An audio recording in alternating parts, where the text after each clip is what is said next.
Hi, everybody, and welcome to Dr. Archer's lectures.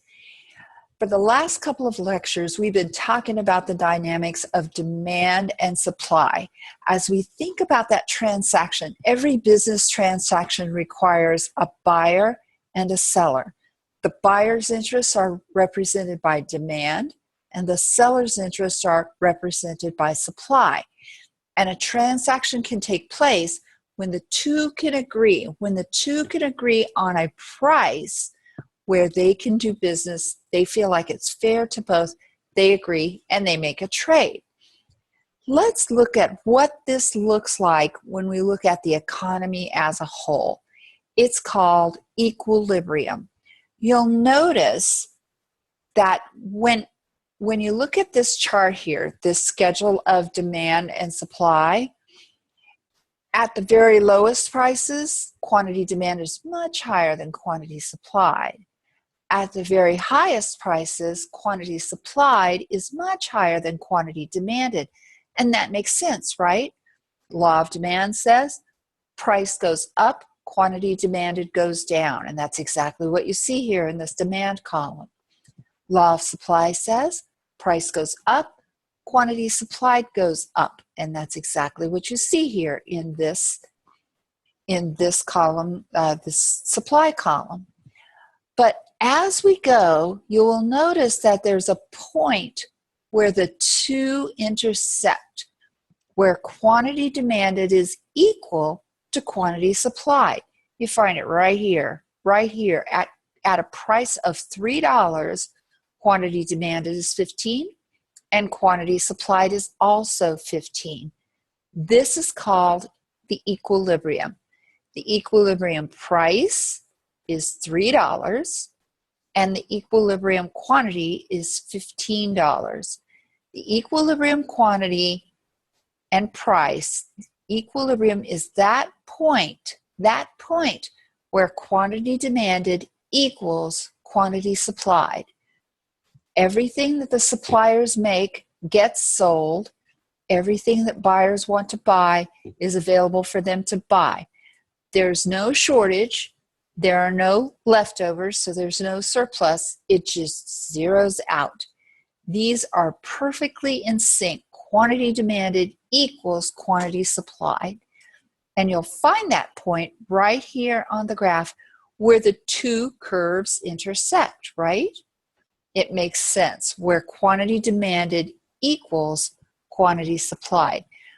The equilibrium price is that point where quantity demanded and quantity supplied are the same. And the equilibrium quantity is the price that's associated with the equilibrium price. So the equilibrium price is $3, and that's the point where quantity demanded equals quantity supplied. Remember, we talked about this at length with supply and demand, that it's always price that drives the bus. Price changes, and that causes quantity to change. So you're going to look first for your equilibrium price. And then each point on the demand curve and each point on the supply curve represents a unique combination of price and quantity. So once you find that equilibrium price, all you need to do is find the quantity that's associated with it. In this case, it's 15. So what happens to equilibrium when there's a shift in demand? And we have a shift in demand right here. We start here, and here's our demand curve, starting high at the left and running down to the right. And here's our supply curve, low at the left, running up to the right, as always, right? And here's our initial equilibrium price, where the two curves intersect, where quantity demanded equals quantity supplied. And then here's the equilibrium quantity that's associated with that price. So that's how everything is, as long as there's one demand curve and one supply curve. And you will remember that if we change the price, we're just going to move up the demand curve or down the demand curve, up the supply curve or down the supply curve. So if we just raise the price to whatever this price is right here, you would find that the demand would be less. The quantity demanded would be less than it was before, but you would find that the quantity supplied would be greater than it was before, and you would have a surplus up there, right? But what if there's a shift in demand? What causes a shift in demand? Well, you'll recall that price causes movement up and down a single demand curve or a single supply curve. But you get a shift in demand when something other than price changes. So let's take a look at a shift in demand.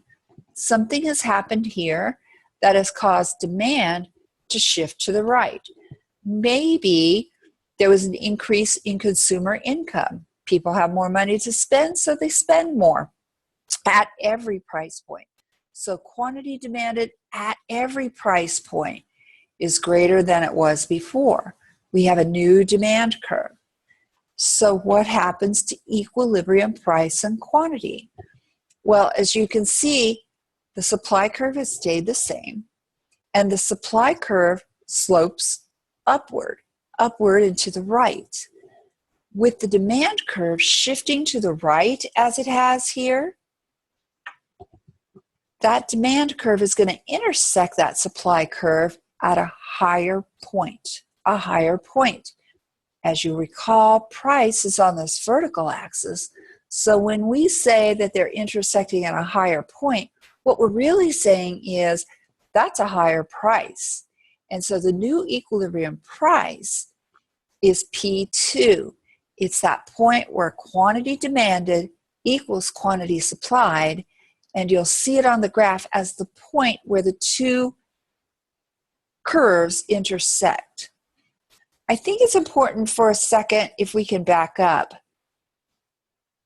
On the graph, equilibrium is where the two curves intersect, but when you're given the schedule, the demand schedule and the supply schedule, you can also find it simply as where quantity demanded equals quantity supplied.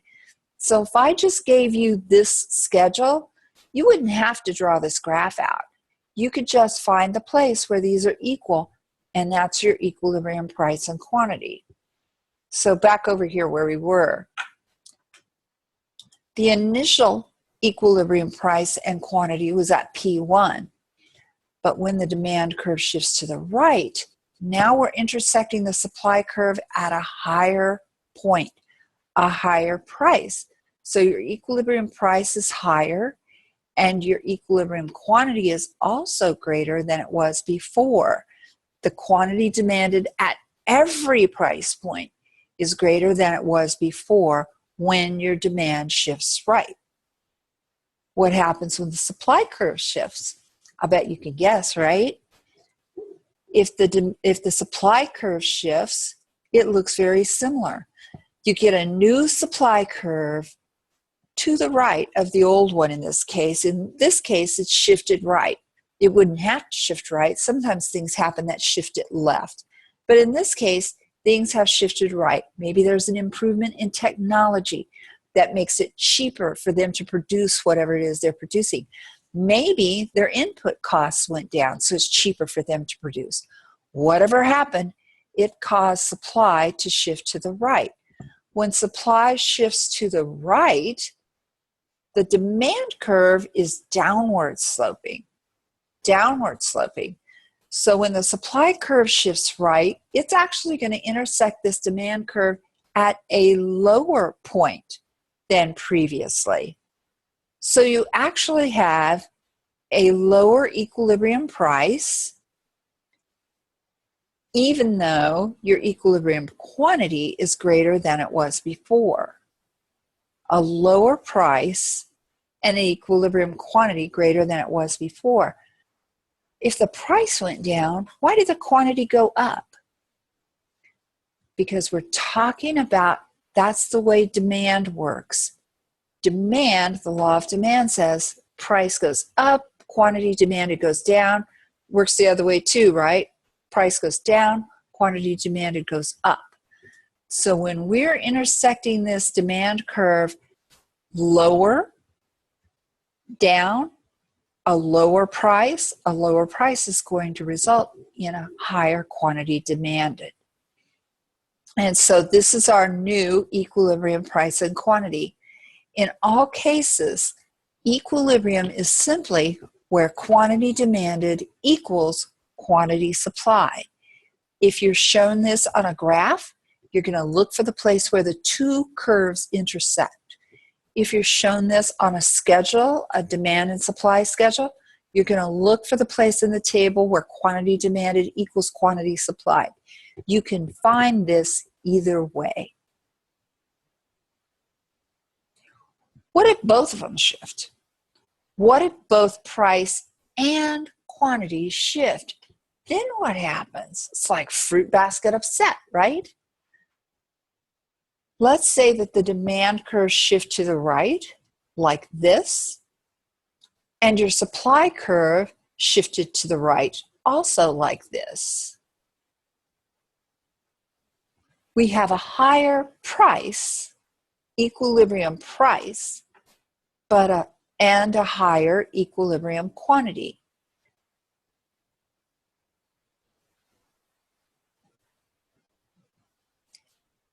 This wouldn't always be the case. If quantity is shifting less than price, or if they're shifting in different directions, price and quantity can be different than this. But in this example, equilibrium price is higher, equilibrium quantity is higher, because both shifted to the right. We're going to look at some more examples on this, and I think that will help to clarify it a little bit for us.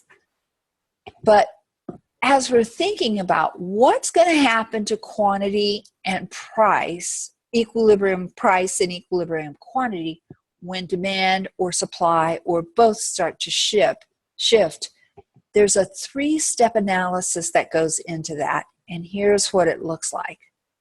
Step one, you're going to decide whether the event under discussion is going to affect supply or demand or both. Is this a supply issue? Is this a demand issue? Could it affect both? Once you've decided that, your next step is to decide which direction is the curve going to shift. Are we going to shift right, where quantities are increasing? Or are we going to shift left, where quantities are decreasing? Having determined whether it's a supply or demand issue, and whether the curves are shifting left or right, it's pretty simple to draw it out and kind of see what happens. So let's try some, shall we? Here we go. This is the equilibrium price and quantity for music downloads right now. But now we have a fall in the price of CDs. Step one in our process, does this affect supply or demand? What do CDs have to do with music downloads? It's not an input to the production process, right? Certainly not. But CDs could be viewed as a substitute for music downloads. That's becoming less and less true as everybody goes digital. But let's assume that people still use CDs and they could be considered a substitute for music downloads. So if the price of a substitute falls, that's one of the non-price determinants of demand, right? The price of available substitutes falls. So this is going to affect the demand curve. If CDs are considered a substitute for music downloads and CDs just got cheaper, which direction is the music download demand curve going to shift? Left or right? It's going to shift left, right? It's going to shift left because if the price of CDs falls, people are going to be more inclined to buy those CDs instead of music downloads. They'll go to the substitute. So now that we know that it's a demand issue and that in fact demand is shifting left, our next question is what happens to price and quantity? Well, how do we find our new equilibrium price and quantity? We look for that place where the two curves intersect, where quantity demanded is equal to quantity supplied. And it occurs right here, right? And so that's a lower price point. We're going to intersect the vertical axis at a lower point. But that's also a smaller quantity. We're going to intersect the quantity axis to the left of where we did originally. And sure enough, that's what happens.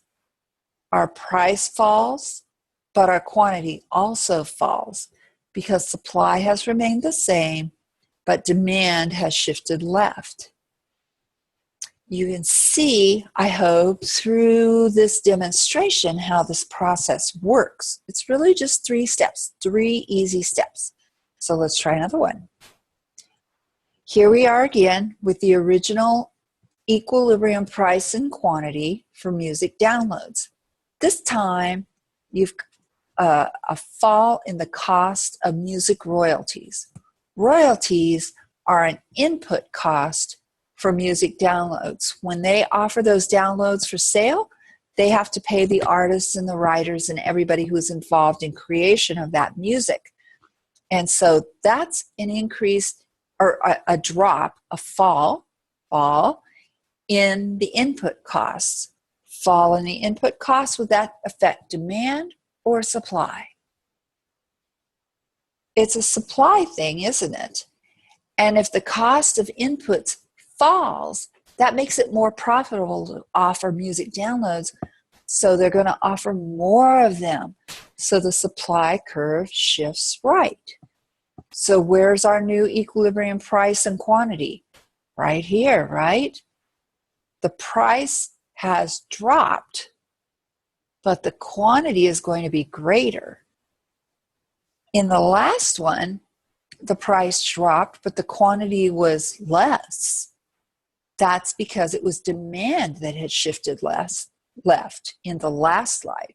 This time it's supply, and supply is intersecting the demand curve at a higher quantity. It's further out on this horizontal axis.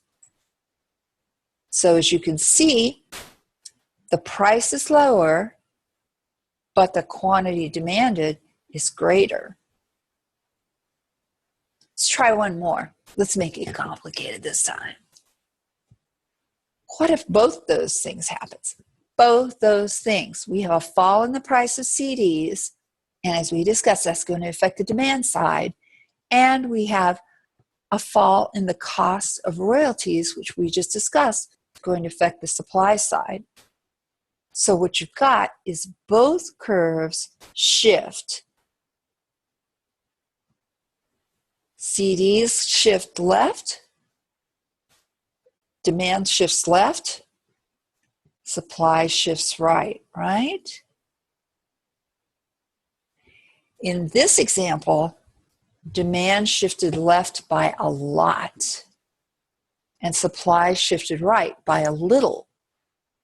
So when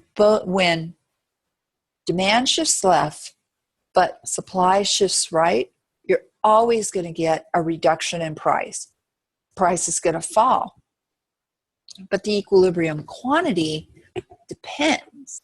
And it depends on which is moving more. Where was the change most drastic? Did the demand curve shift more than the supply curve?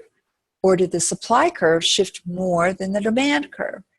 In this example, the demand curve shifted by a lot more. You can see here how much the demand curve shifted, and here the supply curve just shifted by a little bit. So here's your new equilibrium price, where quantity supplied equals quantity demanded now. after both curves shift. And what you get is a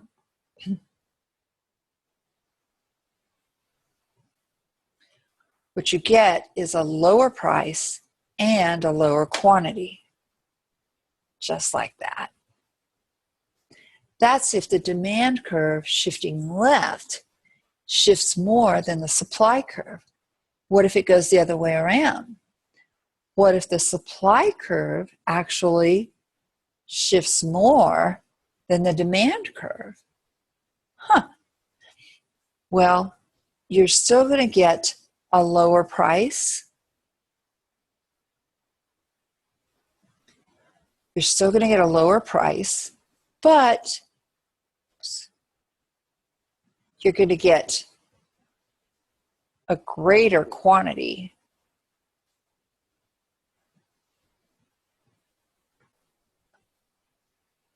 Lower price, greater quantity demanded.